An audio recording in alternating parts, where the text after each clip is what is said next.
Hello and welcome to the final preview show of 2023. Derby County bring their year to a close tonight with a promotion six-pointer. The Rams away at Oxford United. It's 4th against 5th in League One. Yes, with Derby looking to continue a fruitful festive period so far. 2 wins out of 2 with victories over Lincoln and then away at Wigan on Boxing Day. The league table is getting pretty tight. And here it is, both Derby and Oxford just 6 points behind leaders Portsmouth and 2 back of the second automatic promotion place. Derby do have a game in hand on the top 2. Oxford don't. The Rams reach the halfway point of their campaign tonight. Oxford already there. A win for either side could take them second this evening. A defeat could see them drop down to 7th. There's another big game in the promotion race tonight as well. We'll run you through all the fixtures a little later. But after Boxing Day's games, Derby now have the best defensive record in all of the division. We spoke to goalkeeper Joe Wildsmith after the Boxing Day win at Wigan. Yeah, I thought, especially first half, we were really good. Lads come out the traps and we put some really sort of good passages of play together, created some good opportunities. But to be fair, their goalkeeper made a couple of decent saves. So, but yeah, sort of fully deserving of the lead at half time, and then it was a case of just grinding one out at the end, and they put a few balls in the box. And to be fair, like the lads at the back, Sonny came on, Cash won his headers, Nels won his headers, Ryan and Fozzie did their best to stop crosses. It was a real team effort, and yeah, great to get the 3 points and sort of send the fans home at Christmas with a pleasing performance. Spoke to Ryan about it after the game as well, but the defence and yourself have been brilliant recently. There must be a real confidence growing. You can almost keep a clean sheet in any game at this rate. Yeah, it's great. I mean, it's great having them boys in front of me because it makes my job a lot easier. And then if it does sort of get through, then I'll do my best to stop it going in. But I couldn't have asked for any more this season. They've been solid. They've been really good on the ball as well, sort of helping the team build and get into good positions. So as a unit, the defensive unit, I've been really pleased and having the sort of the characters that we've got in that back line. It doesn't matter who it is, who's playing, who's coming on off the bench. Everyone does a job, and you see Sonny today, his experience. He comes on, he munches someone, and sort of pays the price for that with a bloody nose. But it's all for the cause, and it gets us that clean sheet and gets us the 3 points and keeps us moving in the right direction. That made it 8 games unbeaten in the league, 7 wins, 1 draw. Confidence not just with the back, but the whole dressing room must be just been flowing right now. Yeah, lads are buzzing. The atmosphere's great in there. It's a real positive vibe, and yeah, we're sort of really riding that and taking it into every game now. We know we've got obviously a couple of tougher games that are sort of in and around us now, going into the new year. So yeah, really looking forward to that, and we'll give it our best shot and hopefully come out with the maximum points. First one is, of course, Oxford. Kicked off the festive period brilliantly against Wigan, but Oxford, you know how tough they can be after the game earlier in the season. What are you expecting from them? Yeah, obviously they lost the manager and they've had a little sort of blip in results, but I think they got back to winning ways today. So it'll be a tough game, especially down at their place. And yeah, we're obviously taking big confidence going 8 unbeaten to there, and we sort of want to correct a wrong that obviously happened at our place, and get the 3 points against them and keep us, like I say, moving in that right direction going into the new year, and really put ourselves in a really good position in the league to show everyone that Derby County are here, and we're up for the challenge. Didn't quite get there today into breaking into the top 2, but each win you're getting closer and closer. Must be all eyes must be on that prize at the minute in there. Yeah, it's really tight. I think there's seven teams I think that are all in and around the playoffs, and in the top 2, obviously Portsmouth failed to win, and Peterborough failed to win today. So it sort of brings the pack together, and yeah, results are sort of as important as ever, especially when you're playing against those opponents. Really becomes a bit of a 6-pointer.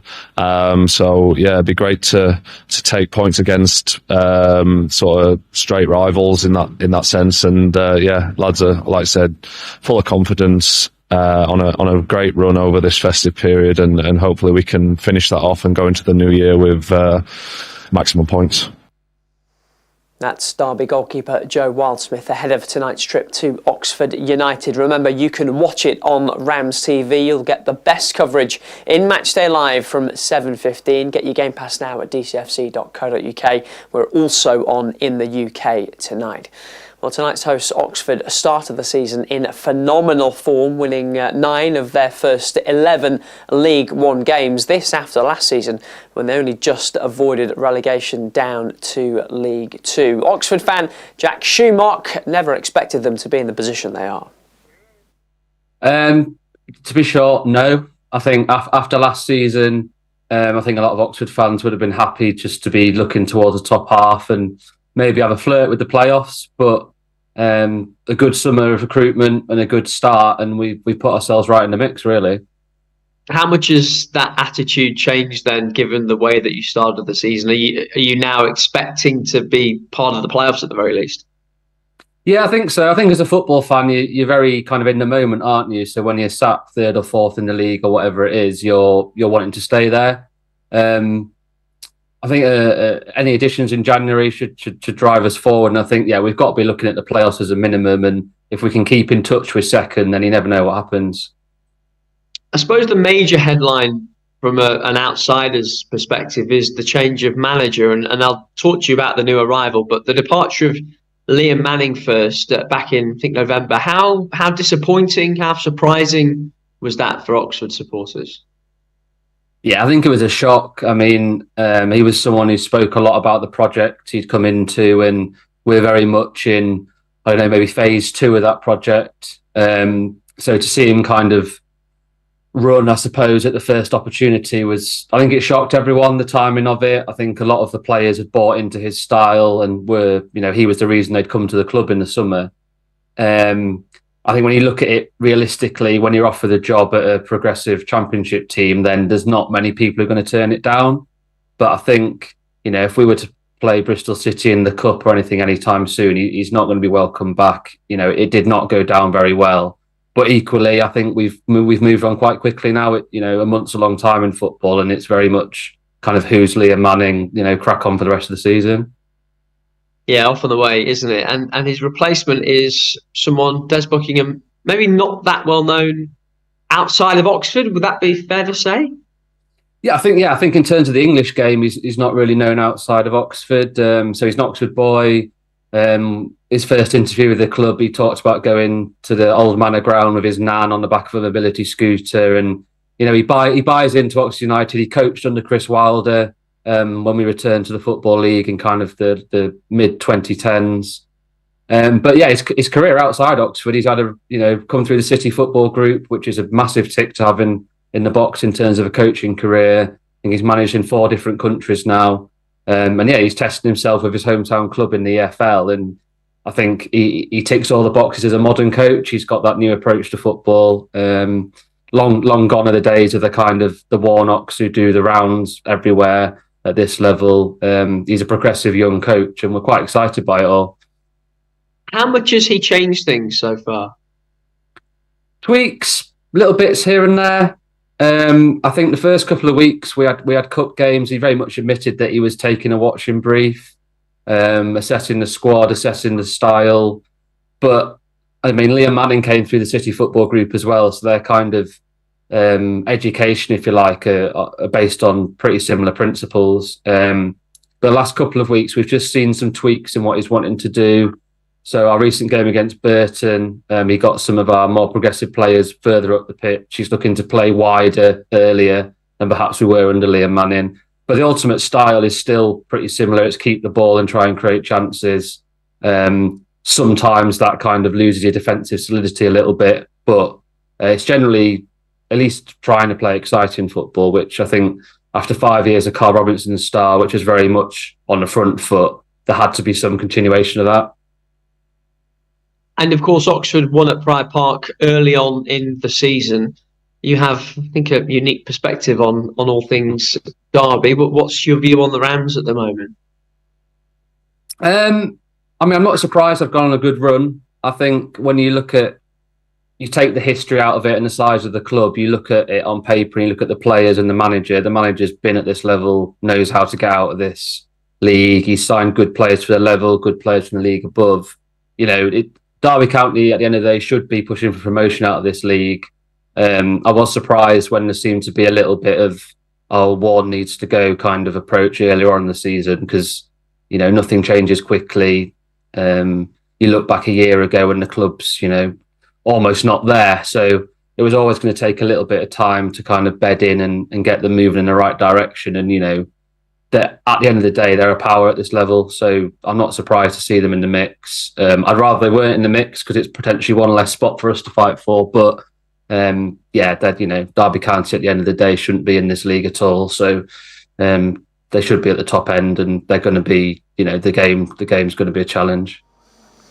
Oxford fan and podcaster Jack Shoemark there, who will have been delighted to see Kieran Brown's 95th minute winner earn Oxford victory over Cambridge on Boxing Day. That win kept Oxford in the playoff places, and though they have started to find some form under the new boss Des Buckingham, Derby have gained 8 points on Oxford since he was appointed back in November. Oxford have injuries to worry about as well. Josh Murphy, the latest out with a calf problem. Oxford might not have been tipped by many to do well this season, but there was one man who tipped them to be here, there or thereabouts. Paul Warne, who saw his side beaten by Oxford's Liam Manning back in August. Yeah, Liam done an amazing job there, kept him up last season and recruited well this summer and started the season really well. I think if you rewind back to the early interviews, I think I had them as my top tip. Because I know how he treats his players, how they're coached, how they play, and how they've recruited players to play within the system. So I knew that there'd be a good side this year, and they've continued the work that Liam and his staff have put down. Some of the staff are still there as well, so it's not like it's a complete change. And the coach they've got in now has worked at Oxford before as well, so it's a nice fit. So you always get a few little teething problems possibly initially, but I've always enjoyed playing at Oxford. It's a big pitch, which I think suits us, but it'd be another big ask. But look, that's what we're in it for. We're in it for those moments in games, those feelings in the dressing room after the game when you won, the competition. You've got to be right on point to win these games, and I prefer as a manager with this group to go into them games. Derby boss Paul Warne there, and you'll hear from assistant Richie Barker ahead of kick-off on RamsTV tonight. Right, here are the 12 League One games this evening. Away from Derby's trip to Oxford, the other key games see second place Peterborough host 7th place Barnsley. Only 4 points between them at kick-off. Leaders Portsmouth are on the road at struggling Exeter, while Bolton visit Fleetwood, who themselves are only off the bottom of the table by a single point. And that's just about it for this final preview show of the year. Remember to join us tonight for Matchday Live on RamsTV from 7:15. We're joined in the studio by former Derby Player of the Year Sean Barker and reigning Women's Player of the Year Emily Joyce, making her studio debut as well. Get your Game Pass now at dcfc.co.uk. We're available worldwide, including in the UK. Goodbye for now.